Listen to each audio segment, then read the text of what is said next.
मैं शिवम सिंह आपके अपने यूट्यूब चैनल प्रगति स्टडी पॉइंट पर स्वागत अभिनंदन करता हूं। दोस्तों 28 जनवरी की करंट अफेयर लेकर आपके सामने प्रस्तुत हुए हैं। पहला पॉइंट है कि उत्तराखंड 27 जनवरी 2025 को यूसीसी लागू किया। उत्तराखंड सरकार ने यूसीसी लागू करने वाला ये राज्य बन गया है, पहला राज्य बन गया है।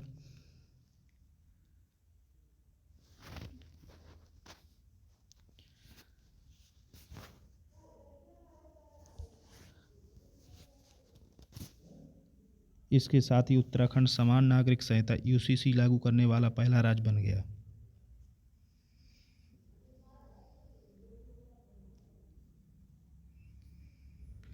इसके साथ ही उत्तराखंड समान नागरिक संहिता यूसीसी लागू करने वाला पहला राज्य बन गया है। सभी लोगों को समान नागरिक अधिकार प्रदान करने के लिए यूसीसी व्यक्तिगत नागरिक कानूनों को मानकीकृत करना चाहता है।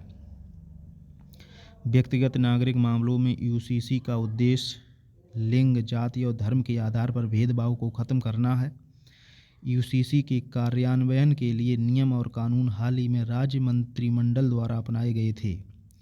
अनुसूचित जनजातियों को छोड़कर सभी नागरिक यूसीसी के तहत समान कानूनों के अधीन है। विवाह, तलाक, उत्तराधिकार और विरासत के संबंध में भी समान कानून है।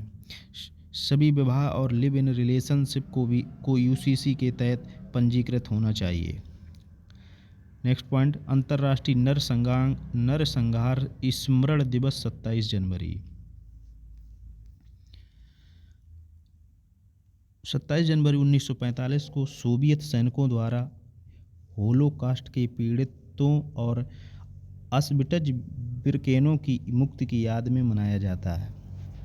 2005 में संयुक्त राष्ट्र द्वारा घोषित इसका उद्देश्य यहूदी विरोधी और असहिष्णुता का मुकाबला कर रहे हैं। 2025 ऑस्विट्ज़ की मुक्ति की 80वीं वर्षगांठ है। यूनेस्को 23 जनवरी से वैश्विक शैक्षिक कार्यक्रमों की मेजबानी कर रहा है। इंदौर से उदयपुर जैन वैश्विक आर्द्रभूमि शहरों की सूची। इंदौर और उदयपुर विश्व भर के उन 31 शहरों के अनन्य समूह में शामिल हो गया है जिन्हें अपनी शहरी योजनाओं में आर्द्रभूमि संरक्षण को एकीकृत करने के लिए मान्यता प्राप्त है। अपनी स्वच्छता और अभिनव नीतियों के लिए जाना जाने वाला इंदौर रामसर साइट सिरपुर झील का घर है। उदयपुर, जिसे प्रायः झीलों का शहर कहा जाता है, अपनी 5 प्रमुख आर्द्रभूमियों पिछौला, फतेह सागर, रंग सागर, स्वरूप सागर और दूध तलाई के लिए प्रसिद्ध है। युवा भारतीय पर्वतारोही शिवांगी पाठक ने ऑस्ट्रेलिया की सबसे ऊंची चोटी पर तिरंगा फहराया। हरियाणा की युवा पर्वतारोही शिवांगी पाठक ने ऑस्ट्रेलिया की सबसे ऊंची चोटी माउंट कोसियासज़को पर भारतीय तिरंगा फहराकर भारत के 76वें गणतंत्र दिवस का जश्न मनाया। यह उपलब्धि उन्होंने 26 जनवरी 2025 को सुबह 7 बजे IST पर हासिल की, जो उनके और भारत के लिए एक महत्वपूर्ण क्षण था। रोहित शर्मा ICC पुरुष T20 team of the year की अगुवाई करेंगे। भारत की T20 विश्व कप विजेता टीम के कप्तान रोहित शर्मा ICC पुरुष T20I team of the year की अगुवाई कर रहे हैं, जिसमें हार्दिक पांड्या, जसप्रीत बुमराह और अर्शदीप सिंह शामिल हैं। रोहित ने 160 प्लस स्ट्राइक रेट से 378 रन बनाए, जिसमें 3 अर्धशतक शामिल हैं, जिससे भारत खिताब जीतने में सफल रहा।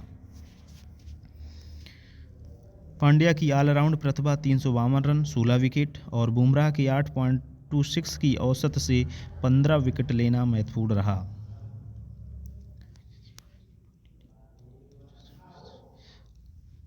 इन्फोसिस को सुभाष चंद्र बोस आपदा प्रबंधन पुरस्कार 2025 से सम्मानित किया गया। भारतीय राष्ट्रीय महासागर सूचना सेवा केंद्र इन्फोसिस को आपदा प्रबंधन में उत्कृष्ट कार्य के लिए संस्थागत श्रेणी में सुभाष चंद्र बोस आपदा प्रबंधन पुरस्कार 2025 के लिए चुना गया। केंद्र सरकार ने भारत में आपदा प्रबंधन के क्षेत्र में व्यक्तियों और संगठनों द्वारा किए गए योगदान और निस्वार्थ सेवा को मान्यता देने और सम्मानित करने के लिए इस पुरस्कार की स्थापना की थी। यह पुरस्कार हर साल 23 जनवरी को नेताजी सुभाष चंद्र बोस की जयंती पर घोषित किया जाता है। इसमें 51 लाख रुपए का नगद पुरस्कार और एक प्रमाण पत्र दिया जाता है। माइक्रोसॉफ्ट के सत्य नडेला HSBC हुसन ग्लोबल इंडियंस लिस्ट 2024 में शीर्ष पर। माइक्रोसॉफ्ट के चेयरमैन और CEO सत्य नडेला ने HSBC हुसन ग्लोबल इंडियंस लिस्ट 2024 में शीर्ष स्थान प्राप्त किया है, जिसमें दुनिया की सबसे मूल्यवान कंपनियों के शीर्ष पर भारतीय मूल के 226 नेताओं को स्थान दिया गया। अल्फ़ाबेट के CEO सुंदर पिचाई और यूट्यूब के CEO नील मोहन ने क्रमशः दूसरा और तीसरा स्थान प्राप्त किया। और पहला किनका है? माइक्रोसॉफ्ट के चेयरमैन CEO सत्य नडेला। हुरुन के अनुसार यह सूची 400 उत्तरदाताओं के सर्वेक्षण के आधार पर बनाई गई थी, जिसमें इसकी सूचियों में शामिल धन सृजनकर्ता भी शामिल थे। इन नेताओं के नेतृत्व वाली कंपनियों का संयुक्त मूल्य $10 ट्रिलियन होने का अनुमान है। दूरदर्शन को इलेक्ट्रॉनिक मीडिया कैटेगरी में ECI मीडिया पुरस्कार से सम्मानित किया गया। हाल ही में दूरदर्शन को इलेक्ट्रॉनिक मीडिया कैटेगरी में मतदाता जागरूकता के लिए ECI मीडिया पुरस्कार से सम्मानित किया गया। यह पुरस्कार चुनाव का पर्व, देश का पर्व नामक उनके व्यापक अभियान के लिए दिया गया, जिसमें सूचित मतदान के महत्व पर जोर दिया गया है।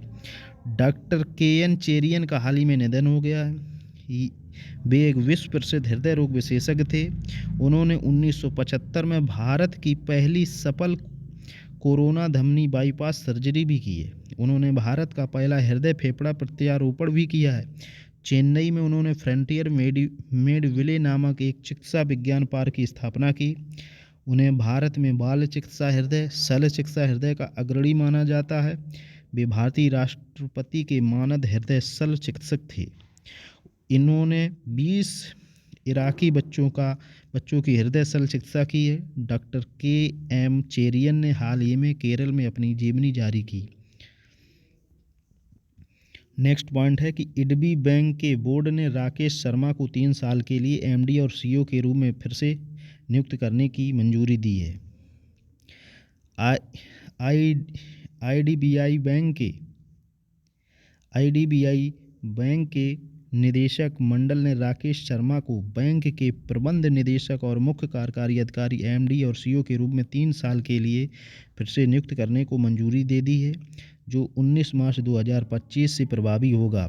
राकेश शर्मा 10 अक्टूबर 2018 से IDBI बैंक का नेतृत्व कर रहे हैं।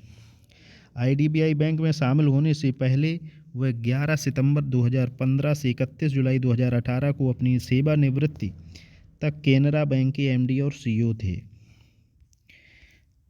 इसके बाद practice question. Uniform civil code लागू करने वाला आज़ाद भारत का पहला राज्य कौन बना? तो पहला राज्य उत्तराखंड है। आज़ाद भारत का पहला राज्य वैसे तो गोवा है। अंतर्राष्ट्रीय नरसंहार स्मरण दिवस प्रतिवर्ष कब मनाया जाता है? तो अंतर्राष्ट्रीय नरसंहार स्मरण प्रतिवर्ष 27 जनवरी को।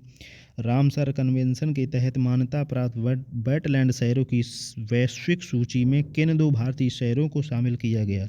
इंदौर और उदयपुर को। युवा भारतीय पर्वतारोही शिवांगी पाठक ने हाल ही में किस देश की सबसे ऊंची चोटी पर तिरंगा फहराया? तो ऑस्ट्रेलिया की सबसे ऊंची चोटी पर शिवांगी पाठक ने तिरंगा फहराया। ICC पुरुष T20 team of the year 2024 का कप्तान किसे चुना गया? रोहित शर्मा को। संस्थागत श्रेणी में सुभाष चंद्र बोस आपदा प्रबंधन पुरस्कार 2025 के लिए किस संस्थान का चयन किया गया? तो ये किया गया Indian national centre for ocean information service इनकोसिस।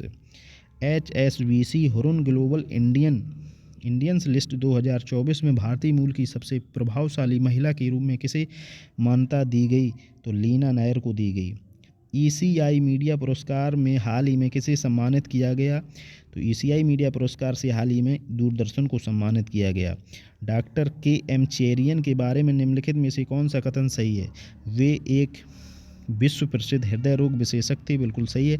उन्होंने 1975 में भारत की पहली सफल कोरोनरी धमनी बाईपास सर्जरी की। 1 और 2 दोनों सही है। आईडीबी बैंक के प्रबंध निदेशक और मुख्य कार्यकारी अधिकारी एमडी और सीईओ के रूप में किसे फिर से नियुक्त किया गया? तो राकेश शर्मा को नियुक्त किया गया। आज के लिए इतना। करंट अफेयर की सीरीज यदि आपको पसंद आ रही है तो लाइक करें, सब्सक्राइब करें और शेयर करना ना भूलें। धन्यवाद।